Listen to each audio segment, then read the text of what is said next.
Retournons, mesdames et messieurs, avec mon invité, son Excellence, Monsieur l'ambassadeur Moataz Ahmadine, ancien représentant permanent auprès des Nations Unies à New York, représentant de l'Égypte, bien sûr. Alors, retournons avec vous, Votre Excellence, Monsieur Ahmadine. Alors, est-ce que, puisque nous sommes en train de parler de la situation actuelle et de la région qui traverse, on peut dire, une situation de récomposition, est-ce que vous voyez que la politique étrangère américaine est-elle plus directe qu'auparavant?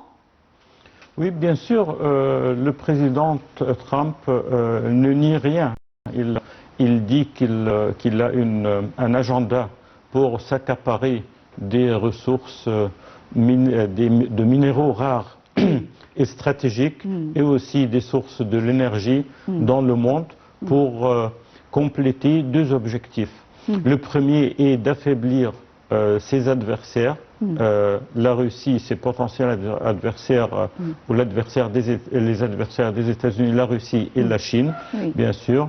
Le deuxième objectif est d'essayer de baisser le prix du pétrole mondial et bien sûr au marché local pour gagner de la popularité en vue des élections de la moitié du mandat, de la moitié du mandat pour le Parlement américain qui tiendront place en octobre prochain.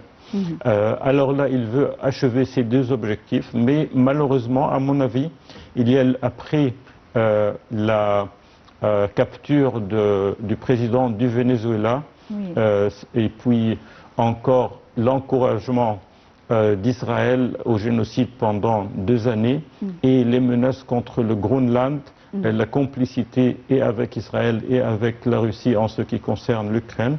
Je crois que le système international fondé sur les règles de justice, de droit international, des droits de l'homme a commencé à s'effondrer et il y a maintenant un système intermédiaire ou transitoire plutôt qui est en train de se former, transitoire parce que ce n'est pas la situation qui reste pour pour une partie du siècle courant. Ce système transitoire, il consiste en la puissance dominante du système passé qui était fondé sur des règles. Cette puissance dominante qui est déjà en déclin se rend compte qu'elle est en déclin, les États-Unis, alors elle essaye de profiter le plus que possible du reste de forces qu'elle a, que ce soit force militaire ou force économique, et elle essaye de monopoliser les ressources du monde, de menacer les voisins et les autres. Disons qu'elle cherche la bagarre avec tout le monde pour essayer de prouver qu'elle est toujours la puissance dominante dans le système international. Alors ceci est dangereux parce que premièrement, il ne va pas réaliser l'objectif des États-Unis parce que ses alliés traditionnels commencent à chercher des autres options. D'autre part, il encourage les autres puissances, comme la Russie par exemple, à continuer leur essai de s'accaparer de leur part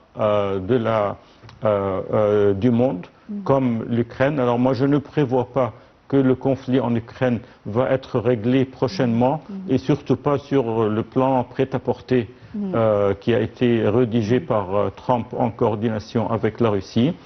Permettez-moi, Votre Excellence, malgré, ou plutôt bien que les États-Unis, on peut dire, ils ont arrêté d'aider l'Ukraine avec des armes ou bien avec d'autres matières, malgré cela.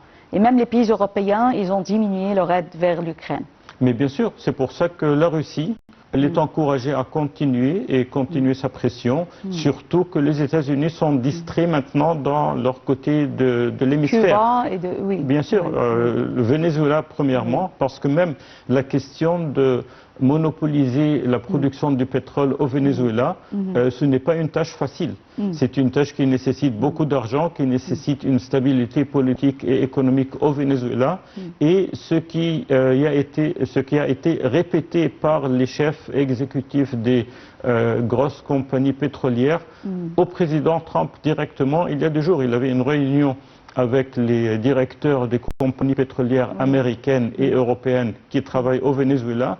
Et tous les directeurs, quand ils étaient demandés qu'est-ce qu'il fallait faire pour commencer à travailler au Venezuela, il y a quelques-uns qui ont dit qu'ils ne peuvent pas risquer leurs investissements sans avoir des documents légaux ou des traités ou des accords et des garanties des États-Unis et du Venezuela pour que ces investissements ne soient pas nationalisés dans le prochain futur, et que aussi ils ne peuvent pas mettre de l'argent sans savoir si ça va rester longtemps ou non. Alors je crois que la situation va vers le chaos plutôt que la stabilisation. Ça, c'est au Venezuela, la partie où les États-Unis croient qu'ils ont neutralisé. Alors, qu'est-ce qui va se passer au Cuba? Qu'est-ce qui va se passer au Mexique? Qu'est-ce qui va se passer au Groenland? Le Groenland, bien sûr, dissuasion à la positionner au Groenland. Il y a déjà des bases américaines. Il y a une base militaire américaine. Alors, il y a un conflit, bien sûr, à la porte.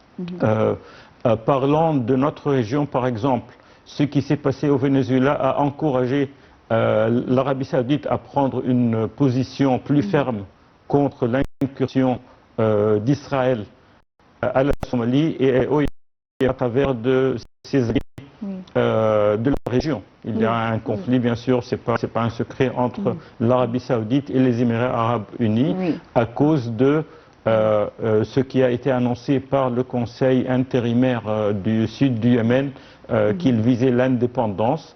Alors là, avec la reconnaissance de Somaliland d'Israël, et il y aurait eu indépendance du sud Yémen avec une reconnaissance du sud Yémen d'Israël et l'entrée aux accords abrahamiques, alors on aurait encerclé l'Arabie Saoudite. Et je disais tout à l'heure, avant qu'on s'était arrêté, je crois qu'on va s'arrêter pour le Parlement. Mais... Oui, on va s'arrêter tout de suite et je m'excuse pour cette interruption. Je tiens à vous remercier infiniment, Votre Excellence, Monsieur l'ambassadeur Moataz Ahmadine, ancien représentant d'Égypte, ancien représentant permanent de l'Égypte auprès des Nations Unies à New York. Merci d'avoir été avec nous aujourd'hui au studio. Merci. Mesdames et messieurs, une très petite pause et on se retrouve tout de suite. Restez avec nous. Les demi-finales représentent un tournant décisif dans le parcours des équipes participantes.